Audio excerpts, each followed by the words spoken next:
The Kindness Project is an organization within the Scott City School District dedicated to spreading tolerance, kindness, and education throughout our district. What I've experienced throughout my childhood and what led me down this path of wanting to create more kindness and awareness in the world of people and who they are and the differences that are amazing and that set us apart from everybody else, because honestly, it would be one boring world if we were all alike.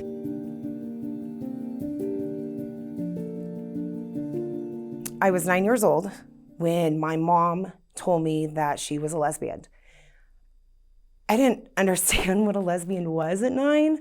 I didn't understand what that meant in my household, but I looked at her and I said, as long as you're happy. To me, that's what my life has been.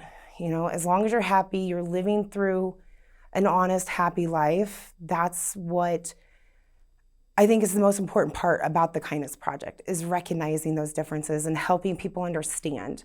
As I got older, I moved to a new community, a very small community that had no understanding of what a lesbian was.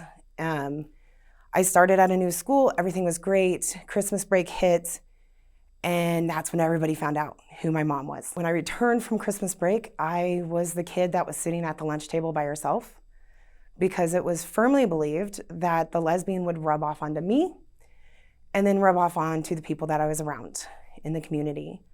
I was also segregated from my 2 sisters in my dad's household because my stepmom thought the lesbian would rub off onto my sisters, or I would be, for lack of better things, have thoughts of liking another girl. But that was the furthest from the truth. As we know, thank goodness, it's come a long ways today. But fighting that indifference, fighting for so long in that small town just to be accepted, for me was a battle. I mean, the bus ride homes were torture. Being picked on, made fun of. I wasn't an ideal weight. I wasn't an ideal fit. And then I met this kid, we'd gone to school together from 6th grade, but it was 8th grade when he, I feel like, stood up for me. And he recognized that my parents weren't any different. I was just blessed to have 2 moms. And while I didn't quite understand why people didn't like me, he helped me see that it was okay, that I was different, and that I was lucky to have the family I had. My mom met her partner of today, of 26 plus years, my 8th grade year. And they have been the best 2 moms I could have ever asked for. Grandma J and Grandma D is what the boys call them. I call them Mama J and Mama D. And they opened my eyes to the battles that everybody faces. The Kindness Project is what is promoting acceptance, to stop social isolation because you're not fitting into the norm. My mom's license plates from the time I could remember have always said, why be normal? Normal's boring. Normal's not unique. Be unique, embrace who you are, embrace the funny, dramatic side of yourself, because that's going to set you out in that small town. And one day you could end up in Broadway, or at least that's one of my child's goals. You could embrace the, doesn't fit in, may not be the same size as the rest of them, and maybe short, but you've got something big to offer. And I find so many adolescent children today are battling that. And I want in our community a greater understanding. And it is a big belief of mine that children are the teachers of the next generation and even the older generation, trying to teach them how to get past, identifying oneself in a single box. We're not able to fit within a box. No longer can humans fit in a box. We are so different. I mean, just our personalities, the kids that I have in my classroom, the kids that are in this project, don't ever, how can I say it? They are so beyond their years in knowledge and understanding of each other that most of the adults in communities aren't prepared for what these kids have to offer our world. And I know with this project, we can take it to the middle school, help grow and help them understand and see what's happening. So what happened to me as a child and what's happened to a lot of my other kids in this project won't continue to happen, or we can at least help and create a greater understanding. I don't want these kids to experience social isolation. There's nothing worse than feeling alone and like you're the only one going through it. And most importantly, I don't want these kids to experience what my brother's experience was. His best friend, because he wasn't able to be himself and feel himself, committed suicide their senior year. And I don't want that for anybody. I experienced it myself. Thank God my mom's still here. Her partner is actually the one that found her on the floor after she attempted suicide. And I couldn't imagine my life without either of them. And I think that's vital. People don't understand the power that words have. Sorry, I've never really told that story to anybody. Thank you for telling me. Absolutely. I'm good. I think if it wasn't for this kindness project, I wouldn't have an outlet for my frustrations when people don't understand or accept others for who they are. We all get mad. We all get frustrated because we may not like somebody, but honestly, let's be real. We're all going to work with people that we don't like eventually. We're all going to be in class with people that we don't like. But it's not the person I ever dislike. It's their actions or their words at that moment. I never truly dislike somebody. I have my moments where I'm like, ooh, let's not say that. But the kindness project isn't about being nice. It's about saying, hey, I see what you're saying, but here's a better way to say it. Here's an opportunity that you have to change your words. And here's an opportunity for you to be more open-minded about who people are and accepting. And you may not understand it, but it's our turn to educate this world.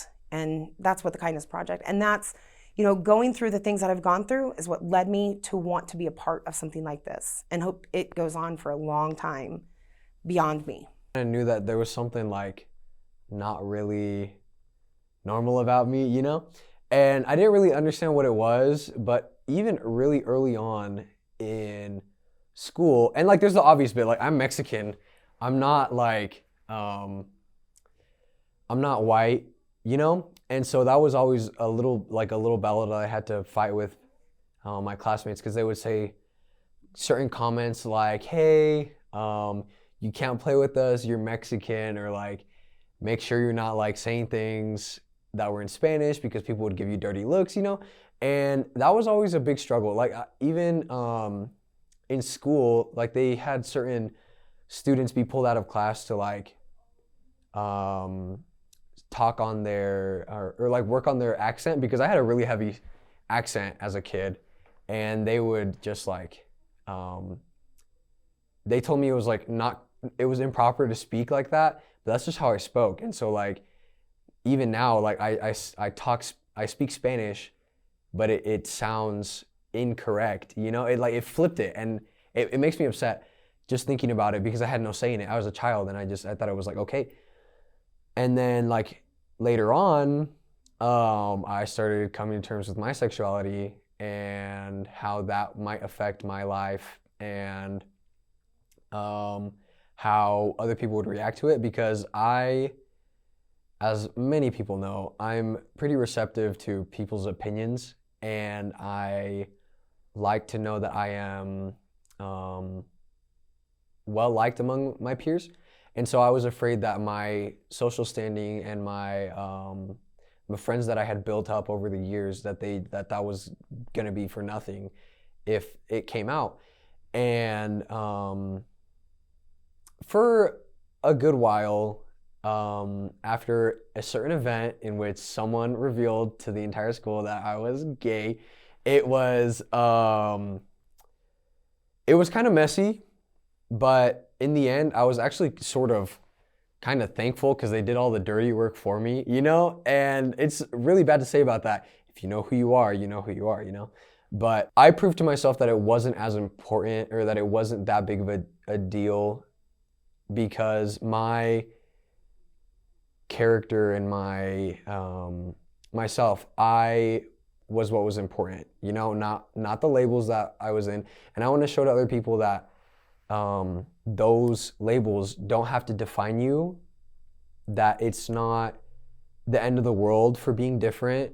And I want to show people that they'll get through it, and just the same way that I did. Within the Kindness Project, we combat so many issues that are important to students' everyday lives, such as isolation, just the feeling of being different, because that can make you feel very alone. I know that when I was younger, I isolated myself a lot because I found that I thought differently than a lot of my peers. Not to say that what I think is better or what I think is right, that's for everyone to choose for themselves, but there were a few people that really didn't receive that well, and their opinion of me changed greatly because of it, because of how I expressed who I was, and that hurt me so deeply that I decided in my head as a defense mechanism that everyone was like that everyone had these unkind views and just didn't like me. And so I just became a really angry, isolated person. And luckily within the past couple years, my classmates have given me the grace to know that I'm not that way anymore, and it's because I found someone like the people in the Kindness Project who will accept you for who you are. And I just found that this is a wonderful community, and the people that aren't showing kindness are the minority. And there is so much kindness and tolerance and love within this community that is so worth expanding. And I just want to be that person that can show people, I just want to be one of those people that can show people that you don't have to be angry, you don't have to be bitter. There's already so much kindness to expand in this community. There are no parameters for if you can join the Kindness Project. You can be of any religion, any sex, any sexual orientation, any race, and we'll accept you if you are committed to spreading kindness and tolerance throughout our school. I have learned that that kindness can come from anywhere, no matter who you are, what you identify as, or what race you are. It doesn't matter, exactly who you are. It's just how you feel inside. And you go into this room and you see and talk to all these people that have the same feeling inside, no matter who they are, who they appear to be on the outside. Because you go and you just see somebody who's really shy and really quiet. You go see athletes and you think, and they actually put out something, they put out this different person than what you see inside of them. And so you'll learn more about other people and about how much kindness they have inside of their hearts, honestly. My experience with social isolation started when I was just a little kid. I was born with a heart condition, valve stenosis, and I've always been treated differently because I can't do what regular kids can do that doesn't have any condition. And I didn't really grow up with my dad because he was in the military, and he did get deployed to Germany, and we moved there, and I moved back, and it was just different. And I got bullied a lot, picked on a lot, because kids just thought I was different and weak, and I couldn't just hold my own ground. I had my brother there to help me out and stuff, but it's just never been the same. And until high school, where I've been bullied since high school, actually. High school is the first time where I met my groups and I do what I love here. I dealt with social isolation a lot and being a bigger kid in the public school system up until high school. But back in elementary school, everyone used to uninclude me from their games because I was slow. And they wouldn't let me play with them. So, sat alone on the playground. Wasn't fun. But then in middle school, they do the same thing. But when I got to high school and got the nickname Squish, everyone thought it was because I was a bigger boy, which is not the reason. If you want to know the reason, come ask me. But that's not the reason. But it's where I kind of found my groups, and I'm included in everything, but not everyone has the same opportunities to get included in everything. Some people still feel left out, and they should be included. The Kindness Project to me is definitely a place where kids who feel like they aren't socially accepted can come and be with a group of people who are willing to accept them no matter who they are and what they believe in. So it's kind of like a safe haven for us. The Kindness Project is a place for, I don't know, like people that feel like lonely or they're just struggling with finding their group of people, or even just like with bullying too, because bullying has become the norm in our society, especially over social media. Like, it's really bad, and like it's become a norm in our schools, and it's not okay. And I think the Kindness Project gives people a place to go when they have no one else. The Kindness Project, what it means to me is to just get people out of their social isolation, include everybody and everything. I don't like it when one person feels like they're not getting the same treatment as another person, or they feel like they're left out of something just because they're different than one another. I like to include everybody in anything you're doing. Main issues would probably be the bullying going on in school, the racism, and people just being rude in general. You see it every day in school, passing the hallways, people saying words that shouldn't be said at all.